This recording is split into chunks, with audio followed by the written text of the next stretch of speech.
Hi friends, as always, thank you for coming to my channel. This channel is for sharing my journey as a standard and how my marriage was restored. I enjoy sharing my story and being able to help you all along the way because this is not an easy journey.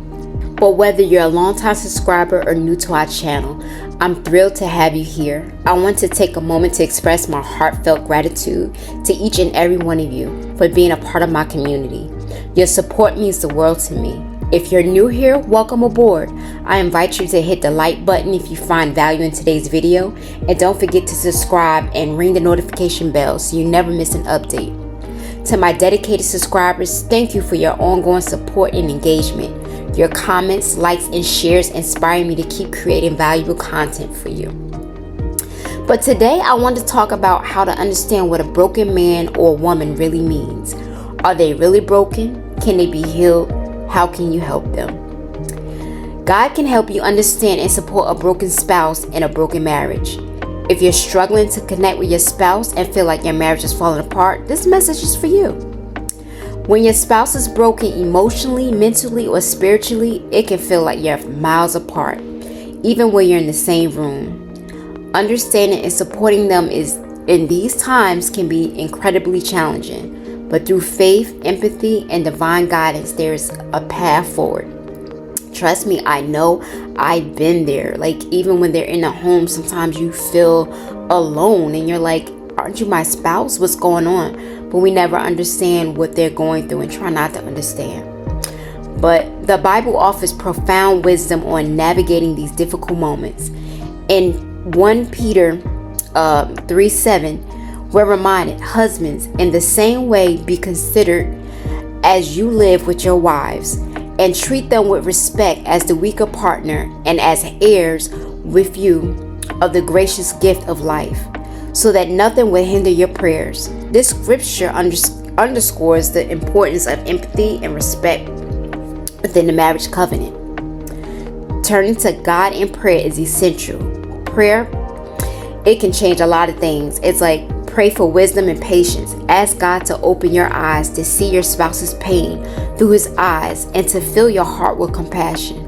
Remember, James chapter 1 verse 5 tells us, if any of you lacks wisdom, you should ask God, who gives generously to all without finding fault, and it will be given to you. During your stand, it is important that you understand your spouse. For the most part, they're not trying to hurt you emotionally or mentally. At least not on purpose. We all know that spiritual warfare is real. We know that. Oh, it's something. So it may appear that it's a personal attack on you, but in reality, it's not the case. We have to understand that our spouse are broken and they will need to be fixed and healed, but not by you. You can't fix or heal them at all. You can try. It might work for the moment, but you are not a healer. No. Prayer, yes. So your support would be appreciated, but the support through God, it comes through God. You will need to pray for them and ask God to help you understand them and ask God to work on them and heal them. Remember, you got to go to God. I'm going to give you some signs that will help you see that your spouse is broken and really need help. Many of us have heard our spouses say they do not know why they are acting the way they are acting, or why they are treating you in a negative or bad way. That is because they are dealing with their own demons. You know, like, I know a lot of times my husband, out of nowhere, he would say something or acting like, I remember when he was like, I want a divorce. And I'm like, what? And he'd be like, well, it's not you. It's just, you know, and I never understood that. I'm like, well, what does that mean? But remember, this was before I really did my stand, and I didn't understand. I was like, what do you mean? Like, I don't get it. Like, it's just coming from nowhere. You want a divorce, so you're not feeling me like that, but like, why? And he just couldn't explain it. And I just like, I just don't get it. I don't understand. But, you know, it wasn't for me to understand, really. So, you know, it was out of my control. So one sign also is withdrawal and isolation. They will avoid social interactions. They distance themselves, from friends and family, and they prefer to be alone. So an example can be they might cancel plans frequently, they avoid social gatherings, or spend a lot of time alone in their room or away from home. Have you seen this behavior? I'm sure we all have seen it and experienced it, because I have. And I used to think it was me, but I thought it was me that my husband was really trying to avoid. But as we got back together, he expressed he was dealing with himself. He had to find God, and when he did, he was a better him. It was like all of that was out of my control. I thought it was something I could help him with, but it wasn't. He had to find himself. He had to get help from God on his own. So I helped along the way with praying, but I couldn't do it. It was too stressful, too much.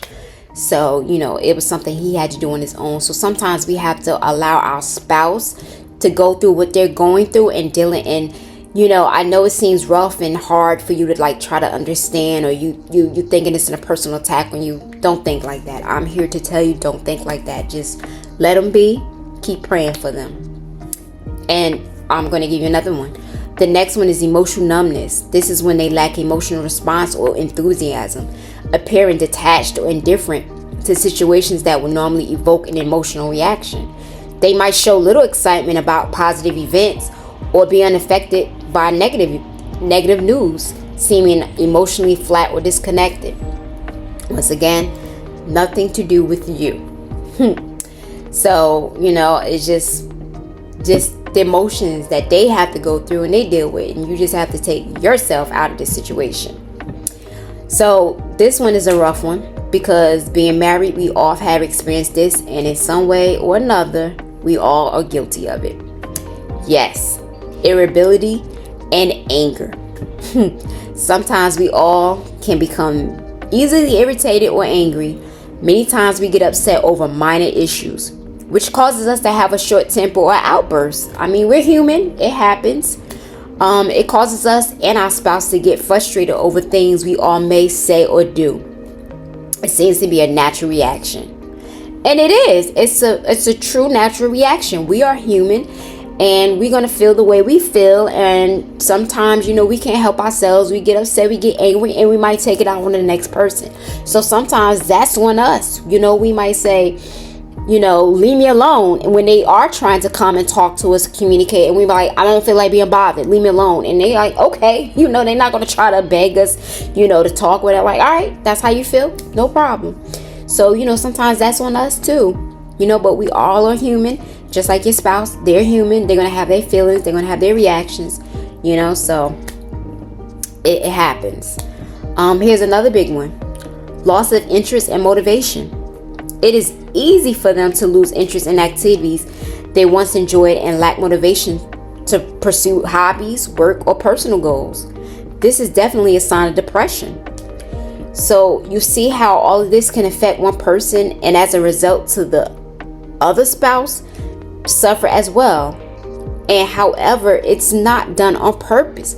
We don't know why they may be depressed, but these are signs that showing depression. And it's like, sometimes because we feel the way we feel, we're thinking they're taking it out on us. We're thinking they don't love us. So it's just something that they're dealing with. And it's like they're broken. And how can they be the best for us if they can't even be the best for themselves? Like, how can you expect someone to be good to you or, treating you right if they don't even treat themselves right? Like, what if they have bad eating habits? And if they have bad eating habits and you're like, the way you're eating, you're killing yourself, or you're not, you're going to wind up to the doctor and like, so what? Yeah, that's how I feel. That's what I want to do. Like, how you expect them to treat you or be there for you if that's how they feel, or that's how, like, you can't. There's no way that you can fix that on your own, right? So it's like they need our support. They need our guidance. They need help from us. But the only way we can help them is through God. So it's like you have to go to God to be able to ask Him to help heal them, right? So how can we help them? When you agree that they need help, do you see how the devil is like trying to like attack them and then through them attack you? Do you still see them as evil, or do you know or understand they need God. So we can help by listening to them without having judgment and validate their feelings.